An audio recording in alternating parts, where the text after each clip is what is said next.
नमस्कार. स्मार्ट न्यूमरोलॉजीमध्ये आपले खूप खूप स्वागत आहे. स्मार्ट न्यूमरोलॉजीमध्ये मी आज घेऊन येत आहे तुमच्यासाठी असंच एक जिवंत उदाहरण जे आहे नेम न्यूमरोलॉजी और नंबर न्यूमरोलॉजीवरती डिपेंड आहे. म्हणजे काय तर नंबर न्यूमरोलॉजी आणि नेम न्यूमरोलॉजी आपल्या आयुष्यात किती इम्पॅक्ट करतात, त्याचा परिणाम आपल्या आयुष्यात किती होतो आणि होतो का नाही हे सांगण्यासाठी मी आज तुमच्यासाठी एक जिवंत उदाहरण घेऊन येत आहे.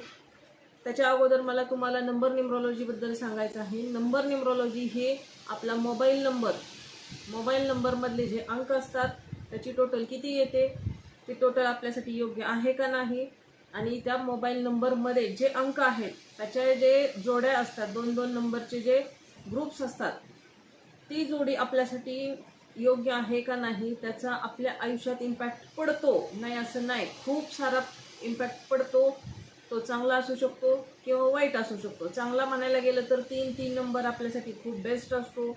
म्हणजे 33 नंबर असेल, 333 असेल तोही बेस्ट असतो. पण त्याचबरोबर 222 किंवा 777 हे जर नंबर आले तर 101% आपल्या आयुष्यामध्ये अशा काही घटना घडतील की आपण डायरेक्ट वर जाऊन आणि तितक्याच वेगाने किंवा त्याहीपेक्षा कितीतरी जास्त पटीने आपण रिव्हर्स येण्याचे चान्सेस खूप असतात. 8 नंबर जास्त येत असतील तर ते 8 नंबरमुळे आपली कामं बरेचसे अडत असणार आहेत, वेळेवर पूर्ण होत नसणार आहेत. आणि त्याच्यासोबत जर 8 3 वेळा 4 वेळा किंवा 2 वेळा आले तर 100% आपल्या प्रत्येक कामामध्ये खंड हा पडतोच. असे चांगलेही नंबर खूप सारे असतात. मग हे बघण्यासाठी त्याचबरोबर आपला जो लकी नंबर आहे तो जो की आपण आपली जन्मतारीख आहे त्याच्यावरून काढतो. जन्मांक असतो, मुलांक असतो आणि भाग्यांक असतो. हे जर नंबर आपल्या मोबाईल नंबरच्या टोटलशी मॅच होत नसतील, मोबाईलची टोटल जी आहे ते आपल्या एनिमी नंबर बरोबर जर आली तर आपल्या आयुष्यामध्ये वादळ हे येणारच. त्याच्यासाठीच मी तुम्हाला सजेस्ट करू शकते किंवा सांगू शकते की आपला मोबाईल नंबर नक्की योग्य आहे का. उदाहरणार्थ जर 16 नंबर आपल्या मोबाईल नंबरमध्ये असेल किंवा 17 नंबर असेल तर 100% पत्नीमध्ये वाद हे होणारच आहे. त्याचबरोबर 72 नंबर जर आला असेल तर तो तुम्हाला जॉईंट पेन देऊन जातो किंवा युरिन इन्फेक्शन वगैरे युरिनशी रिलेटेड कोणताही डिसीज तुमच्याशी रिलेट करू शकतो. किंवा असे खूप सारे नंबर्स असतात. आता सगळेच मी रिव्हील नाही करत आहे. त्याच्यासाठी आपला नंबर योग्य आहे का, अयोग्य आहे का, आपलं शिक्षण व्यवस्थित चालू आहे का, करिअर व्यवस्थित सेट आहे का, बिझनेस व्यवस्थित सेट आहे का, त्याच्याशी चांगले नंबर्स कोणते, अंक कोणते, हे पण आपण ह्या नंबर न्यूमरोलॉजीमधून बघू शकतो. त्याचबरोबर आपल्यासाठी जी आपण एवढा खर्च करून खरेदी केलेली असते, ती कार असते, 4 व्हीलर असते, आपण एवढं स्वप्नातलं घर आपण सुंदर घेत असतो. मग तो घराचा नंबर व्यवस्थित आहे का, आपण कुठेतरी जागा घेणार, ती बुक करणार आणि तो जर नंबर आपल्यासाठी लकी नसेल तर 100% आपण त्या घरामध्ये सुखाने समाधानाने राहू शकत नाही.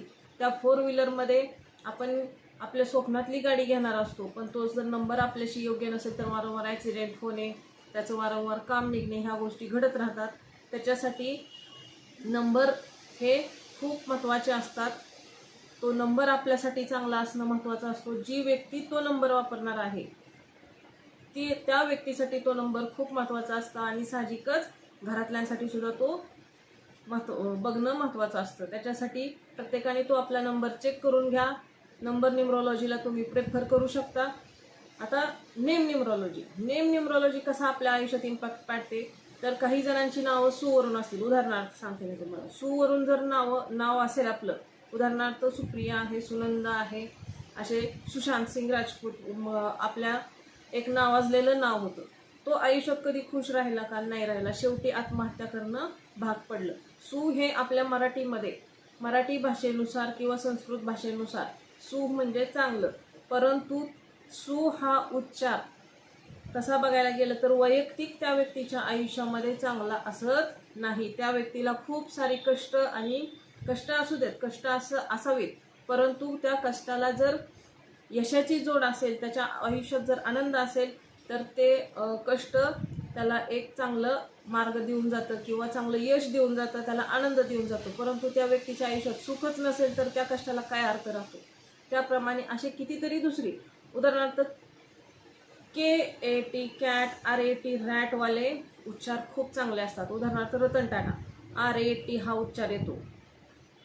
असे प्रोनाऊन्सिएशन म्हणजे काय तर उच्चार, व्यक्तीच्या उच्चारावरून पण व्यक्तीच्या नावाच्या किंवा एखाद्या बिझनेसचं नाव आहे, एखाद्या व्यवसायाचं नाव आहे, हे जर व्यवस्थित असेल तर ते आपला करिअर, आपला बिझनेस व्यवस्थित सेट करून जातं, आपलं आयुष्यही सेट करून जातं. परंतु ते जर व्यवस्थित नसेल, त्याचा रंग कसा आहे त्या बिझनेसच्या नावाचा, त्या व्यक्तीच्या नावाच्या रंगाचा एवढा इम्पॅक्ट नसतो, परंतु बिझनेसच्या नावाचा रंग, त्याचबरोबर लोगो, ह्या गोष्टी खूप मॅटर करतात. लोगो जर आता उदाहरणार्थ वोडाफोन आयडिया आहे, वोडाफोन पूर्वी जी कंपनी चालत होती त्या वोडाफोन कंपनीचा सुरुवातीचा लोगो जेव्हा चांगला होता तेव्हा ती कंपनी फार ग्रो करत होती. परंतु जेव्हा त्यांनी 2007 तो लोगो बदलला तेव्हा आपण आज त्या कंपनीची कंडिशन बघतोय, काही केल्या तरी ग्रो होत नाही. त्याच्यासाठी आपल्याला तो लोगो बघणं महत्त्वाचं आहे. हे झालं नेम न्यूमरॉलॉजीशी रिलेटेड. मग आता हे तुम्ही म्हणाल की हे तुम्ही कशावरून सांगता, त्याच्यासाठी मी एक तुम्हाला उदाहरण देते. आपल्या एक नावाजलेलं उदाहरण म्हणजे बॉलिवूड इंडस्ट्रीमध्ये सगळे जे वंश परंपरेने जे चालत आलेले आहेत ते तर all and every time great ठरतातच. तिथंच बॉलिवूड अधिराज्य गाजवतो. बॉलिवूडचं काही बेस नसताना उदाहरणार्थ आलिया भट वगैरे जे हे आहेत, शाहरुख खान, तिन्ही खान लोक, ह्या तिघांना कसं परंपरेनुसार तिथं त्यांची एक नावाची छाप आहे. त्यामुळे आता नवीन पिढीला पुढे येण्यासाठी तिथे त्यांच्यातल्या लोकांना एवढासा संघर्ष करावा लागत नाही. परंतु आपल्या बॉलिवूडमध्ये सध्या जे आउटवरून जातात, उदाहरणार्थ सुशांत सिंग राजपूत किंवा आता सध्या जे नावाजलेलं नाव आहे की राजकुमार राव हे नाव तुम्ही जरी ऐकलं नसेल तरी त्यांचे पिक्चर तुम्ही बघितले असतील. काय पोछे, आता तो आलेला स्त्री 2, स्त्री 1 वगैरे, हे पिक्चर जे आले ते सुपरहिट होऊन गेले. ह्या पिक्चरमधला जो हिरो आहे त्या हिरोच्या बद्दल मी आज तुम्हाला सांगणार आहे. त्यांनी नेम न्यूमरॉलॉजीला किती फॉलो केलं आहे आणि कधी केलं आहे हे पण मी तुम्हाला डिटेल सांगत आहे. मी याच्यासाठी सांगते की ते आपल्या आयुष्यात किती इम्पॅक्ट पाडतात. बघा, राजकुमार राव यांचं मूळ नाव होतं राजकुमार यादव. यांची बर्थ डेट आहे बघा 31 ऑगस्ट 1984. ह्या बर्थ डेटचं पण तुम्हाला सांगते आता. 31 ऑगस्ट 1984 ह्यांचा मुलांक येतो 4 आणि भाग्यांक येतो 9. जेव्हा 9 आणि 4 येतो, 4 म्हणजे कुठल्या तरी टेक्नॉलॉजीशी रिलेटेड असतं, IT शी रिलेटेड फील्ड असतं. परंतु आता हे स्वतः फिल्म टेलिव्हिजनमध्ये आले म्हणजे एक तुम्ही सांगते टेक्निकल फील्ड तर आहेच फिल्म इंडस्ट्री, परंतु जो 9 नंबर आहे पहा, जो 9 नंबर आहे तो तुम्हाला अशाच क्षेत्रात घेऊन जातो जो खूप ग्रो करतो, खूप तिथे जाऊन प्रसिद्धी देतो, नेम फेम सगळं मिळून तो देतो. म्हणजे मला हे सांगायचे की जिथे मुलांक भाग्यांक ह्याच्यावरून सुद्धा आपण ठरवू शकतो की ती व्यक्ती काय करते काय नाही. हे कशामध्ये येतं तर न्यूमरॉलॉजीमध्ये येतं. मग आता नावाचा विषय होता आपला नेम न्यूमरॉलॉजी. मग बघा, ह्यांनी फिल्म इंडस्ट्रीमध्ये प्रवेश कधी केला 2010ला केला.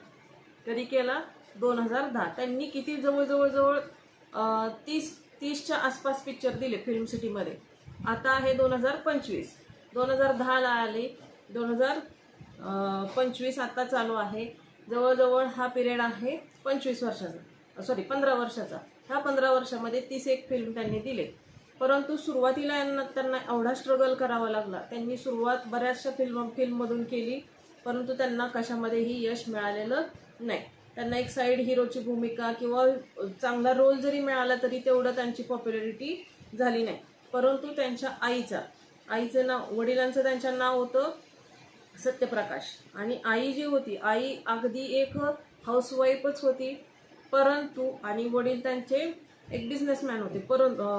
परंतु ती आई जी होती हाऊसवाईफ, त्यांचे आई वडील आता सध्या एक्सपायर झाले त्यामुळे मी होती हा उच्चार करते.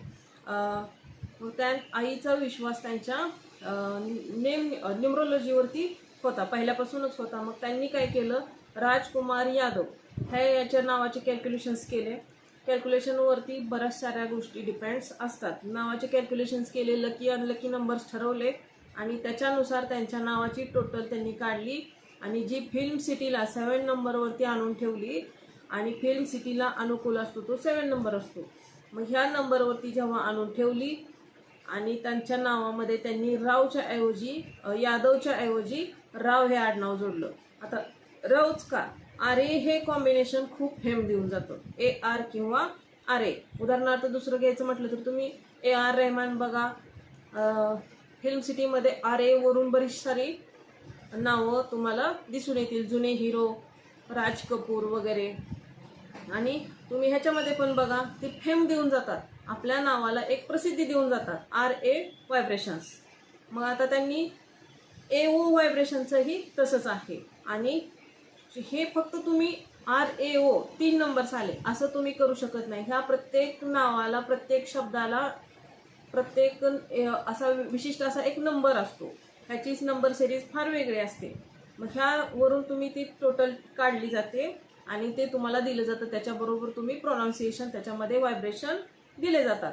मग ही यादववरून त्यांनी राव केलं. आणि राजकुमार आता त्याचं स्पेलिंग कसं असलं पाहिजे, RAJKUMAR. परंतु त्यांनी तसं न करता RAJKUMMAR असंच त्यांनी स्पेलिंग दिलं.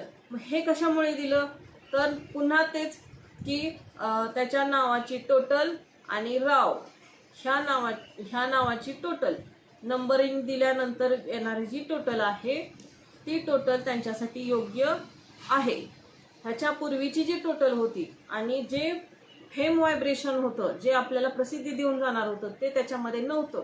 म्हणून त्यांनी यादव ऐवजी राव लावला आणि राजकुमारमध्ये M ऐवजी MM घेतला. हे खूप सारं. आता हे कधी घेतलं, 2010ला. आता त्यांनी 2010 मध्ये फिल्म सिटीमध्ये प्रवेश केला. परंतु आता मी तुम्हाला सांगते बघा, त्यांना अवॉर्ड्स किती मिळालेले आहेत आणि कधी मिळालेले. त्यांना बघा, नॅशनल फिल्म अवॉर्ड मिळाला, फिल्म फेअर अवॉर्ड मिळाला, एशिया पॅसिफिक स्क्रीन अवॉर्ड मिळाला, फोर्ब्स इंडियामध्ये एवढे सारे आपल्या फिल्म इंडस्ट्रीमध्ये खानदानी नावाजलेले ॲक्टर्स आहेत. परंतु त्यांची सुद्धा सगळ्यांची नावं नाही आहेत. खूप कमी ॲक्टर्स असे आहेत की त्यांची फोर्ब्स इंडियामध्ये, फोर्ब्सच्या लिस्टमध्ये नाव जातं. पहिल्या 100 मध्ये नाव येणं जोक नसतो. अशा एका सामान्य कुटुंबातून गेलेला मुलगा फिल्म इंडस्ट्रीमध्ये फोर्ब्सच्या यादीमध्ये जातो, म्हणजे हा काही जोक नाही. त्यांचा संघर्ष काही कमी नाही. आणि संघर्ष पण असू दे, कष्ट पण असू दे, पण कष्टाला यशाची साथ असायला पाहिजे, हे मी तुम्हाला सांगते. मग त्यांनी बघा, त्यांना फोर्ब्स इंडियामध्ये त्यांचं 100च्या लिस्टमध्ये सुद्धा नाव आलं. कोणाचं, राजकुमार राव, 2017 मध्ये.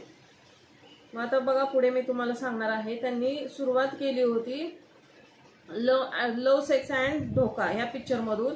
गँग्स ऑफ वासेपूरमध्ये 2012 मध्ये त्यांनी त्यांच्या करिअरला चांगला ब्रेक मिळाला. मग आता बघा, त्यांनी काय पोछे आणि शाहीद हे 2013 मध्ये पिक्चर रिलीज केले आणि त्या पिक्चरमध्ये त्यांना अवॉर्ड मिळाला. कोणत्या, काय पोछे आणि शाहीदमध्ये त्यांना, शाहीद आझमी लॉयर म्हणून त्यांनी भूमिका केली होती शाहीदमध्ये. त्या पिक्चरमध्ये त्यांना अवॉर्ड मिळाला. आणि त्यांनी त्यांचं स्वतःचं नाव, जो बदललेला जी तारीख होती ती तुम्हाला सांगते बघा. त्यांनी 2012 मध्ये त्यांचं स्वतःचं नाव यादववरून राव केलं. हे त्यांच्या आईच्या सांगण्यावरून जरी असेल, चांगली गोष्ट आहे की आईचा विश्वास होता, आईने त्या गोष्टी करायला भाग पाडल्या किंवा करायला लावल्या आणि त्यांनी त्या केल्या. परंतु मला हे सांगायचं, आजपर्यंत पण त्यांनी 2010 पासून स्टार्ट केलं होतं, परंतु त्यांना त्याच्यामध्ये यश नाही मिळालं. परंतु त्यांना 2012 जेव्हा त्यांनी स्वतःचं नाव चेंज केलं तेव्हा त्यांना तो पुरस्कार मिळाला. तिथून पुढे त्यांनी किती अवॉर्ड्स मिळवले माहिती बघा. 2012 झाला, 2012ला पिक्चर रिलीज झाला. 2012 मध्ये त्यांनी नाव चेंज केलं आणि 2013 लगेच त्यांना अवॉर्ड मिळाला. 2014ला पण पिक्चर झाले त्यांचे. आणि बरेलेखी बर्फी त्याच्यामध्ये पण त्यांना अवॉर्ड मिळाला. फिल्मफेअर अवॉर्ड नंतर सपोर्टिंग ॲक्टरसाठी हा डबल अवॉर्ड मिळाला. नंतर एशिया पॅसिफिक स्क्रीन अवॉर्ड हा पण खूप छान होता. नंतर स्त्रीसाठी त्यांना खूप सारी प्रसिद्धी मिळाली आणि आता स्त्री 2 साठी तरी खूपच मिळाली. त्यानंतर त्यांनी 2021 मध्ये व्हाईट टायगर काढला, श्रीकांत काढला. अरे असे बरेच सारे पिक्चर त्यांनी काढले. मग हे सगळं हे उदाहरण मी तुमच्यासमोर याच्यासाठी सांगितलेलं आहे की नेम न्यूमरोलॉजी आपल्या आयुष्यावरती खूप इम्पॅक्ट करते. त्याचबरोबर नंबर न्यूमरोलॉजी, जर तुम्ही तो नंबर आपला व्यवस्थित करून घेतला, मोबाईल नंबरच आहे तो आपल्या जन्मतारखेशी व्यवस्थित रिलेट करून घ्यायचा. म्हणजे काय, तर आपली जन्मतारीख आहे त्याच्यावरून आपला मुलांक भाग्यांक काढला जातो आणि त्या मुलांक भाग्यांकांवरून एक एनिमी नंबर निघतो. तो एनिमी नंबर व्यवस्थित असू नये, तो आपल्या मोबाईलचे टोटली एनिमी नंबरवरती येऊ नये. एनिमी नंबर म्हणजे शत्रू नंबर, तो येऊ नये. जर शत्रू असेल तर आपलं काम व्यवस्थित होणार नाही. परंतु जर तो मित्र अंक आला किंवा आपल्याला बिझनेस सेट करायचा आहे तर बिझनेसशी रिलेटेड ती टोटल जर घेतली, किंवा एज्युकेशन करायचं आहे एज्युकेशनसाठी ती टोटल घेतली तर, किंवा स्पोर्ट्ससाठी वगैरे कुठल्याही गोष्टीसाठी हेल्थ चांगला असावं म्हणून पण असतात. मग ह्या जर टोटल आपण मोबाईलमध्ये घेतल्या तर आपल्या करिअरला एक चांगला मार्ग मिळतो. आपली कामं व्यवस्थितरित्या पार पडत जातात आणि त्याच्यासोबत जर जोड दिली नावाची तर यशाला आपल्याला कोणी सुद्धा रोखू शकत नाही. आपण नक्कीच यशाच्या उच्च शिखरावरती पोहोचू शकतो. म्हणून मी प्रेफर करते, जर आपल्याला मोबाईल नंबरशी रिलेटेड काही प्रॉब्लेम असेल, चेकआउट करायचा असेल किंवा नंबर हवा असेल, त्याचबरोबर नेम न्यूमरोलॉजीशी रिलेटेड असेल, म्हणजेच काय तर आपल्या नावामध्ये चेंजेस आहेत का, करिअरशी कोणता नाव व्यवस्थित असावं, किंवा एक आपल्या मुलाचं नाव काय ठेवलं जावं ज्याला भविष्यात प्रॉब्लेम्स येऊ नये, किंवा एखाद्या बिझनेसचं नाव काय असावं, त्याचा लोगो कसा असावा, त्याचबरोबर आपली पत्रिका व्यवस्थित आहे का नाही ह्याच्याशीही गायडन्स आपल्याकडे मिळू शकतो. मग त्याच्यासाठी तुम्हाला स्मार्ट न्यूमरोलॉजीला भेट द्यावी लागेल आणि खाली दिलेल्या डिस्क्रिप्शन बॉक्समध्ये मी नंबर देते, त्यावरती तुम्ही कॉन्टॅक्ट करून आपण कन्सल्टेशन घेऊ शकता. धन्यवाद.